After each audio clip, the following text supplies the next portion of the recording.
외줄기 국도를 따라 가까스로 섬을 면한 땅 고흥. 나로 우주센터로 더 잘 알려져 있는 고흥은 비할 데 없이 맑고 깨끗한 자연 환경을 품고 있는데요. 그래서 맛과 향이 진한 질 좋은 유자가 생산되는 고장이기도 합니다.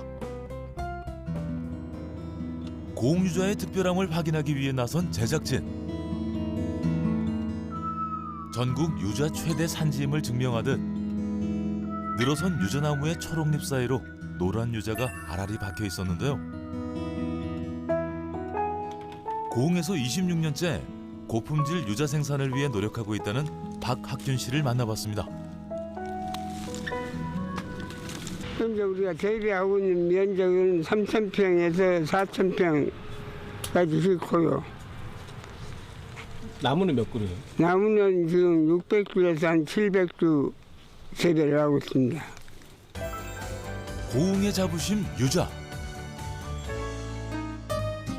수확철을 맞은 유자가 탐스럽게 빛나고 있었는데요. 고흥 유자는 표면이 울퉁불퉁하고 과질이 튼튼해 맛과 향이 뛰어나다고 합니다. 유자는 탱자나무에 접을 붙인 나무와 유자씨를 심어 키운 유자나무를 통해 생산할 수 있는데요. 어느 나무를 이용하든 유자 품질에는 큰 차이가 없다고 합니다. 탱자가 한 현재는 한 700그루지요. 그리고 이제 씨로 심으는 현재 유자나무가 한 올 봄에도 한 20주 이상 심어놨습니다. 하지만 유자 농장의 탱자나무의 비율이 높은 데는 다 이유가 있다고 하는데요. 생자나무로 하면은 유자가 5년의 수확을 보지만은 이 유자나무로 붙이면 한 7년, 10년, 7년이 가야 유자가 수확을 봅니다. 그렇기 때문에 많이 이걸로 사용하죠. 열매를 조금이라도 빨리 얻기 위해 탱자나무를 사용하는 건데요. 그마저도 1년 내내 정성을 쏟지 않으면 쉽게 수확을 할 수 없어 고된 작물이라고 합니다. 3월 되면은 이 가지치기 하기가 제일 힘들지요. 그리고 이제 또 4월, 5월 되면은 이 퇴비를 이 봄에 해야 하기 때문에 이만한 퇴비를 실어다가 전부 작업하기가 힘들고요. 모든 것이 다 힘들지요. 뿐만 아니라 수확 전에도 나무의 가시가 유자 열매에 상처를 내지 않도록 미리 가지를 잘라내야 합니다. 그리고 잡초가 자라지 않도록 풀을 베는 작업도 1년 내내 수시로 반복해야 하는데요. 풀이 있으면은 사람이 작업하기도 귀찮고 모든 작물에 영향이 없기 때문에 풀을 비워서 다시 그 풀이 퇴비화돼서 유자나무가 잘 큽니다. 이렇게 고흥의 유자는 땀과 정성으로 생산되고 있었는데요. 농가와 조합, 지자체가 힘을 합쳐 친환경적으로 재배하기 위해 노력하고 있었습니다. 노린재, 벌레, 암놈 정액을 갖다가 여기다 투여를 해놓으면 유자 쑥놈들이나 암놈들이나 냄새를 맡고 이 틀 안에 들어가서 다시는 나오기를 못하고 거기서 죽고 있습니다. 노린재는 유자의 과즙을 빨아먹고 반점을 남기는 해충인데요. 다행히 최근 개발된 트랩을 이용한 친환경 방제법이 효과를 내고 있습니다. 이러한 최신 기술은 조합의 정기적인 교육을 통해 배우고 있는데요. 약 가져왔어요. 예. 고생하십니다. 예. 네. 응애약이고 이것은 살균제약입니다. 응애 오기 전에 7, 8월 달에는 수시적으로 한 2주에 한 번씩은 무조건 치셔야 됩니다. 예. 응애를 잘 잡아야 됩니다. 예. 너무 못 잡으면 이렇게 또 잘 갖다 놓으셨던 거 너무 배려보면 안 되니까. 이분은 누구예요? 농협에서 농약을 담당하고 있는 농약 처방사입니다. 이분이 뭐 하시는 거예요? 농약을 살포하기 전에 자세한 설명을 해주고 함으로써 우리 농가가 마음 놓고 농약을 할 수 있도록 지도하고 있습니다. 조합은 기술 교육뿐만 아니라 현장에서 필요한 방제 처방과 지도까지 담당하고 있었는데요. 허가된 약재만 최소한으로 사용할 수 있도록 철저하게 관리하고 있었습니다. 내년부터 PLS가 강화돼서 농약을 잘못 사용하면 벌금이 나오게 되거든요. 그래서 농협에서는 일주일에 한 번씩 출장을 나와서 조합원들에게 농약에 대해서 설명과 교육을 하고 있습니다. 조합의 도움이 있어 고품질 유자 생산이 가능해졌지만 자연 앞에서는 도리가 없다는데요. 심한 추위나 더위는 유자 농사에 큰 상처를 남긴다고 합니다. 작년에 이렇게 겨울에 동해가 입어가지고 모든 유자나무가 한 5년, 10년 걸려서 참 웅지중지 퇴비에서 비료 깎는데 애기맹이로 키웠는데 작년에 그냥 너무 허망 없이 유자가 많이 들어서 참 그때는 너무 한심스러웠습니다. 가뭄에 한파까지 겹쳐 자식과도 같은 유자나무를 잃을 수밖에 없었다는데요. 곳곳에 보이는 잿빛의 죽은 유자나무들은 농민들의 새까맣게 타버린 속을 보는 것 같습니다. 올해 농사의 위기는 동해 피해뿐만이 아닙니다. 재난 수준의 기록적인 폭염은 유자 열매에 큰 상처를 남겼는데요.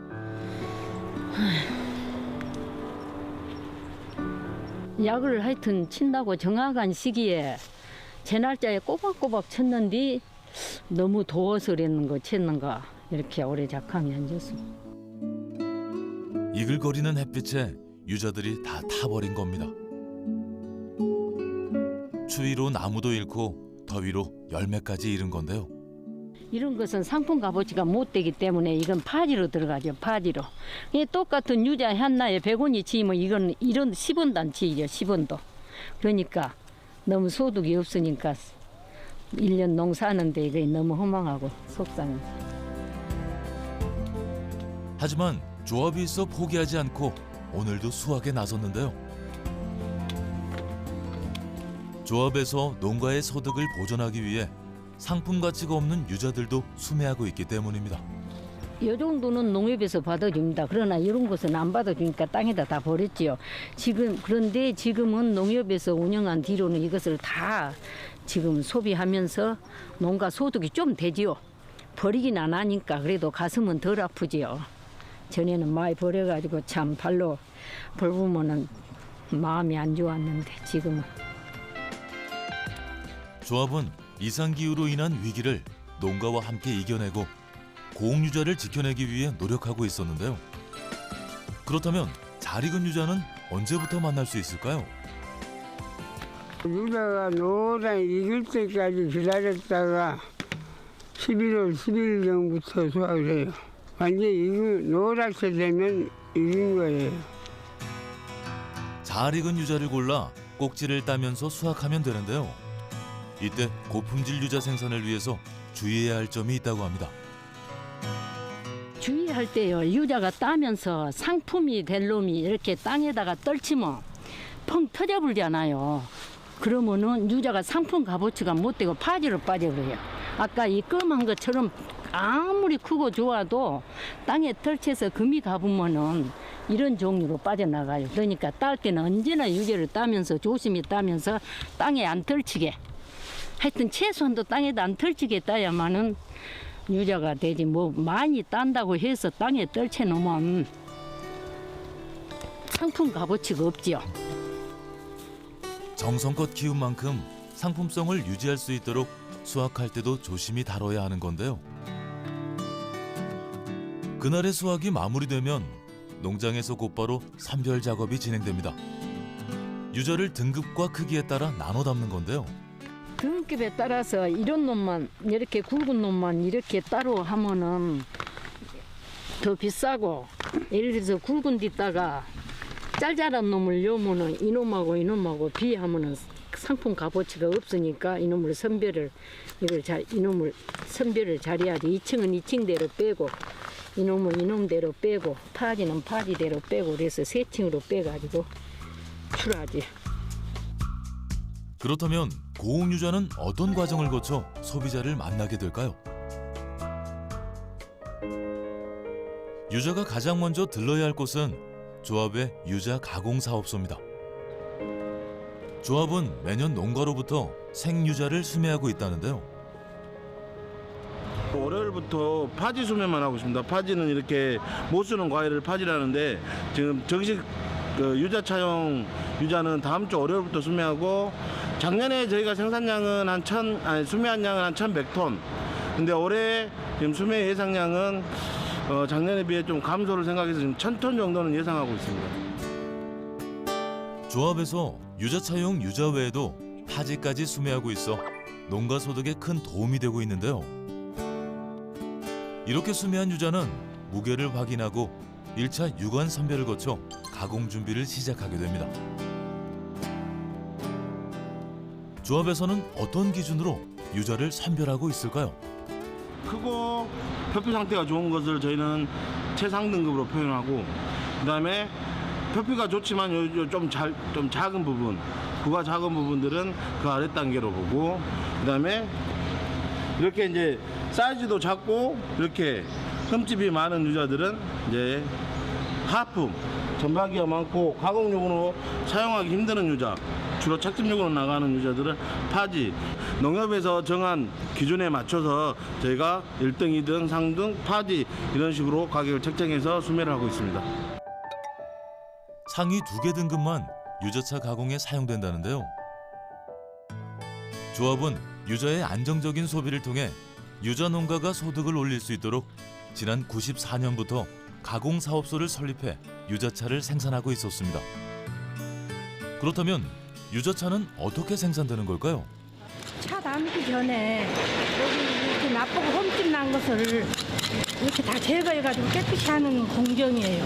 꼭지도 따고. 많은 공정이 사람의 손으로 이루어지기 때문에 수확이 끝난 후 유자차 가공이 본격적으로 진행되는 시기에는 지역민들의 일자리 창출에도 큰 도움이 된다고 합니다. 여기 일하시는 분들은 저희 두원 조합원 및 명민으로 이루어져 있으며 겨울철 농해소득 증대를 위하여 이렇게 일하고 계십니다. 유자차 가공의 첫 단계는 깎기 작업인데요. 나무와 연결되어 있던 단단한 꼭지를 제거한 뒤 흠집을 말끔히 깎아내 깔끔한 상태로 준비합니다. 그리고는 다른 작업장으로 옮겨지는데요. 유자차 가공에서 가장 중요한 세척 작업을 위해서입니다. 세척은 자동화 시스템을 통해 진행되는데 깨끗한 물을 분무해 가며 굴리고 공기를 불어 표면을 닦아내는 작업을 2차례 반복한 뒤 절단 과정을 거치게 됩니다. 이것도 한 3.5에서 4.5 그 기준으로 지금 세제를 하고 있습니다. 그 이유는 뭐예요?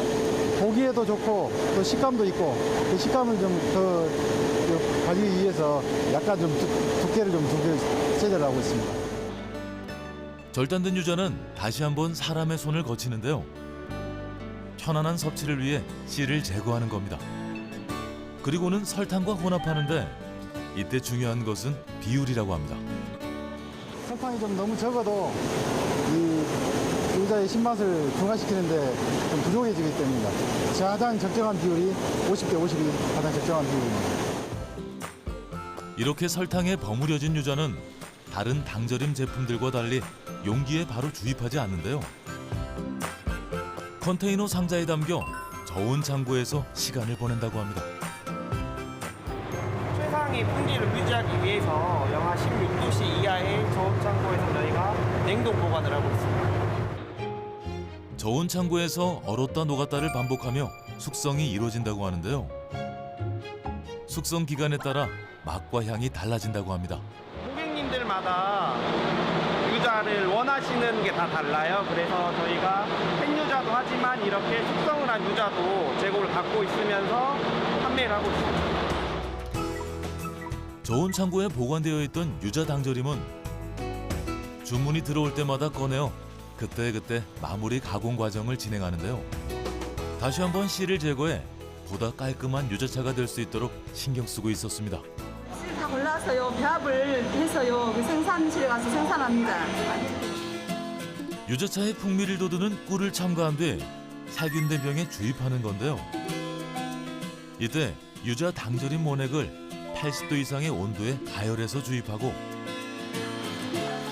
주입과 밀폐가 마무리된 후에는 다시 한번 살균 과정을 거쳐 보다 안전한 유자차 생산을 위해 노력하고 있었습니다. 이런 복잡하고 많은 공정과 살균 과정을 거치는 이유는 저희 제품은 해외로 수출하기 위하여 우수한 제품을 생산하기 위하여 이런 많은 공정과 살균 과정을 거치고 있습니다. 그 결과 할랄 인증과 로이드 인증은 물론이고 세계 인류 상품으로 선정되기도 했는데요.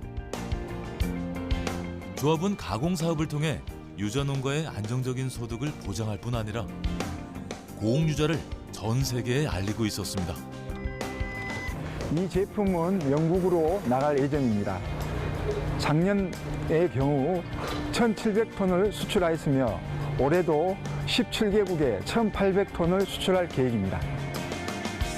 뿐만 아니라 차 가공 설비를 갖춤으로써 농가에 새로운 가능성을 선물했다고 합니다.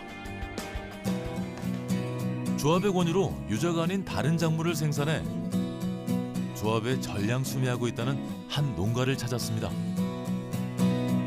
수확이 끝난 논에서 작업이 한창이었는데요. 안녕하세요. 무슨 작업하고 계신 거예요? 지금 현재 볏짚 작업하고 있습니다. 이거는 왜 하세요? 제가 지금 키우는 작물에 큰 도움을 주기 때문에 지금 작업하고 있습니다. 그 작물이 뭔데요? 그럼 따라오시죠. 가르쳐드리겠습니다.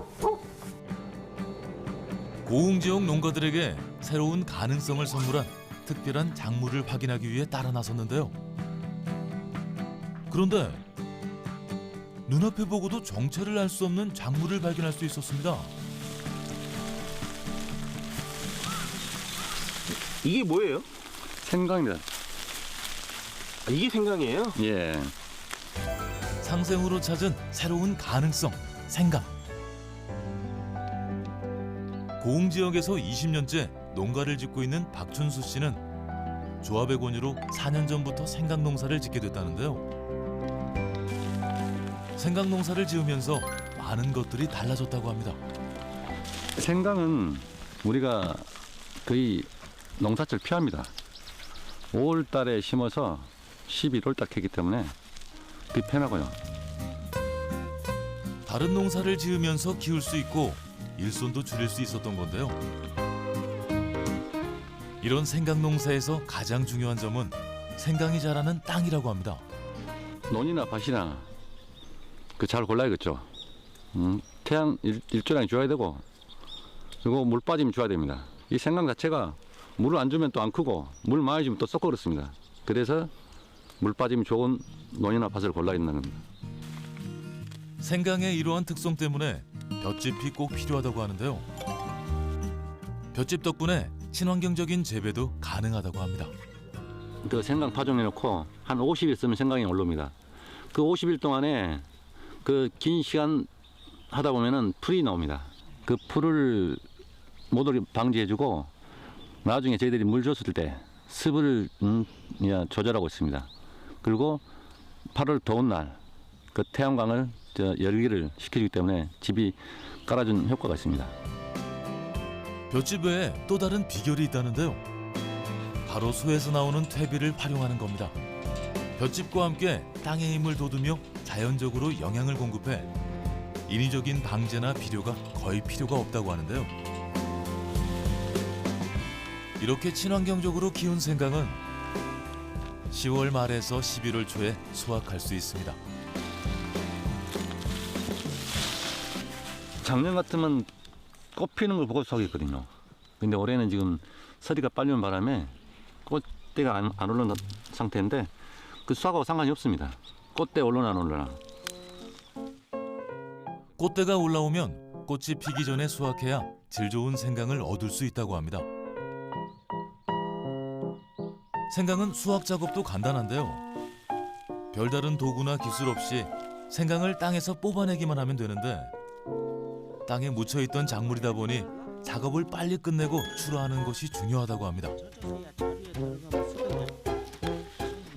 이거 이파리하고 요 잔뿌리 흙만 털어서 무강 이거 좀 상한 거 좋은 거 가려갖고 그날로 작업해서 다 나가요. 그 이튿날.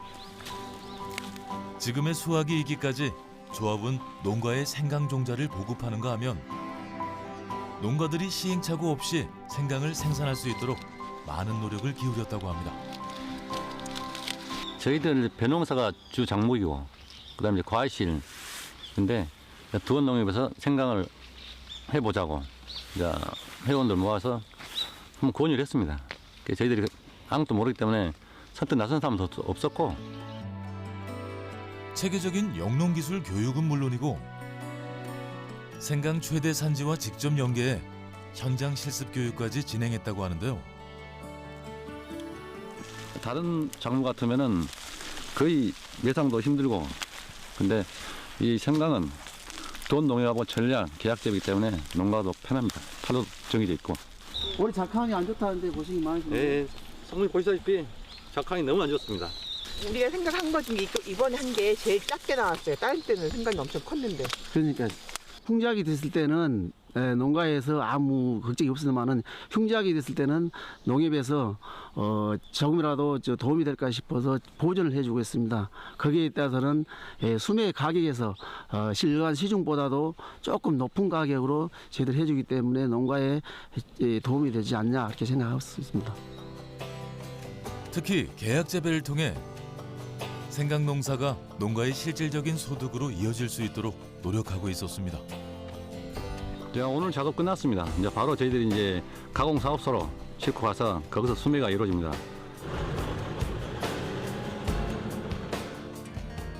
생강도 유자 가공 사업소에서 가공하는데요. 유자차 생산 설비를 활용해 농가와 함께 상생할 수 있는 새로운 소득 작물을 개발한 것입니다. 지금 현재 수매한량이 한 14톤 정도 됩니다. 작년에 한 24톤보다는 올해 그 작황이 안 좋고 가뭄 피해로 인해서 한 10톤 정도 이상의 물량이 많이 줄었습니다. 그래서 가격 부분도 작년보다 가격이 좀 상승한 부분도 있고. 생강 가공의 핵심은 빠른 세척이라고 하는데요. 생강이 땅에 묻혀있는 작물이다 보니 토양에 미생물이 묻어있을 수 있어 더 철저한 세척이 필요하기 때문입니다. 놔두면 이제 이게 말라버리면서 너무 많이 마르면 이제 흙이나 이 잔해물이 덜 떨어지기 때문에 지금 이 좀 바로 수확한 그 상태에서 바로 세척을 진행합니다. 1차 세척 후에는 유자와 비슷한 방법으로 가공하는데요. 가장 먼저 껍질을 벗겨내는 작업이 진행됩니다. 틈틈이 다 있어. 요런 틈에가 요거랑 요런 거 벗기는 거예요. 빵가 왔는데 이건 다 없이기 위해서. 그래야 깨끗한 차가 되지. 생강 차. 수작업으로 구석구석 꼼꼼히 껍질을 벗겨내고 손질한 생강은 다시 한번 불리고 씻어내는 세척 과정을 거치는데요. 외국으로 또 나가고 그러거든요. 그러면서 아주 깨끗한 제품을 만들기 위해서는 그런 과정을 거쳐야 됩니다. 이물질이 완전히 제거될 수 있도록 흐르는 맑은 물에 3번 이상 더 세척한 뒤 비로소 절단 과정으로 넘어간다고 합니다. 두께는 2에서 3mm로 해서 세절하고 있습니다. 그 설탕과 혼합해서 삼투압 작용을 쉽게 하기 위해서 이렇게 그 크기로 해서 세절하고 있습니다. 절단까지 완료되면 생강도 유자와 동일한 과정으로 가공되는데요. 설탕과 1:1의 비율로 버무린 뒤 컨테이너 박스에 담아 저온 창고에서 숙성을 진행합니다. 이후 용기에 주입하면 세계 시장에 판매되는 생강차가 탄생하는데요. 포장된 게 집화장으로 일단 저희가 1차 보관하고 있다가 그 수출 선적일에 맞춰서 저희가 이제 컨테이너 상차합니다. 그게 이제 대부분 이제 중국으로 좀 많이 나가고 연간 한 저희가 생강을 한 절임으로 봤을 때 한 40톤 정도 수출하고 있습니다.